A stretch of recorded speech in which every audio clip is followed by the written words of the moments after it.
حضور اکرم صلی اللہ علیہ وآلہ وسلم شب معراج میں بیت المقدس کی طرف جاتے ہوئے مصر کے قریب ایک مقام سے گزرے۔ انہوں نے نہایت ہی اعلیٰ اور زبردست خوشبو محسوس کی۔ آپ صلی اللہ علیہ وآلہ وسلم نے حضرت جبرائیل علیہ السلام سے پوچھا کہ یہ خوشبو کیسی ہے؟ جواب ملا کہ فرعون کی بیٹی کی باندی مشاطہ اور اس کی اولاد کی قبر سے آ رہی ہے۔ پھر حضرت جبرائیل علیہ السلام نے اس کا قصہ بیان کیا کہ مشاطہ فرعون کی بیٹی کی خادمہ تھی اور خفیہ طور پر اسلام لا چکی تھی۔ ایک دن فرعون کی لڑکی کو کنگھی کرتے ہوئے اس کے ہاتھ سے اتفاقاً کنگھی گر پڑی۔ وہ اٹھانے لگی تو اس کی زبان سے بے ساختہ بسم اللہ نکل گیا۔ اس پر شہزادی نے کہا، تو نے آج عجیب کلمہ بولا، رب تو میرے باپ فرعون ہی ہے، پھر تم نے کس کا نام لیا ہے؟ اس نے جواب دیا، فرعون رب نہیں بلکہ رب تو وہ ہے، اللہ ہے جو مجھے اور تجھے اور خود فرعون کو روزی دیتا ہے۔ شہزادی نے کہا، اچھا تو میرے باپ کے سوا کسی اور کو رب مانتی ہے؟ اس نے جواب دیا، ہاں،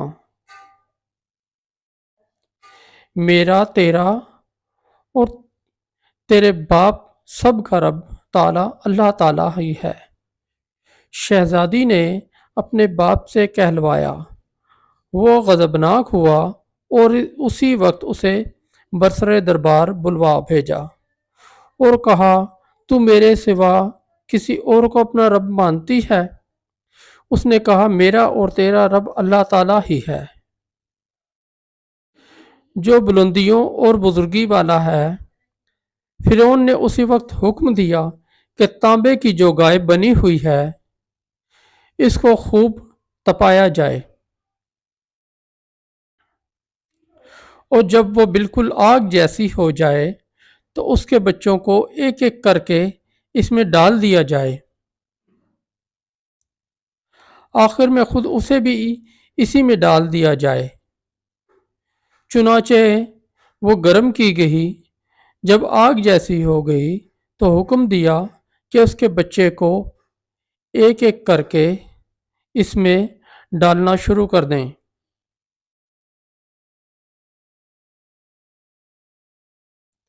اس نے کہا، بادشاہ ایک درخواست میری منظور کرو، وہ یہ ہے کہ میری اور میرے بچوں کی ہڈیاں ایک ہی جگہ ڈال دینا۔ اس نے کہا، اچھا، تیرے کچھ حقوق میرے ذمے ہیں اس لیے منظور ہے۔ اس کی دونوں بچیاں اس کی آنکھوں کے سامنے اس میں ڈال دی گئیں اور وہ فوراً جل کر راکھ ہو گئی۔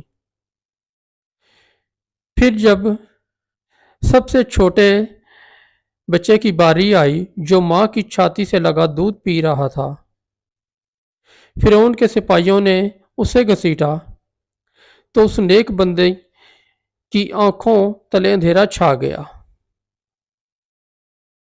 اللہ تعالیٰ نے اس بچے کو اس وقت زبان دی، اس نے بآواز بلند کہا، اماں جان، افسوس نہ کرو، حق پر جان دینا ہی سب سے بڑی نیکی ہے۔ چنانچہ انہیں صبر آ گیا، اس بچے کو بھی آگ میں ڈال دیا گیا، آخر میں ان کی ماں کو بھی اسی آگ میں ڈال کر جلا دیا گیا۔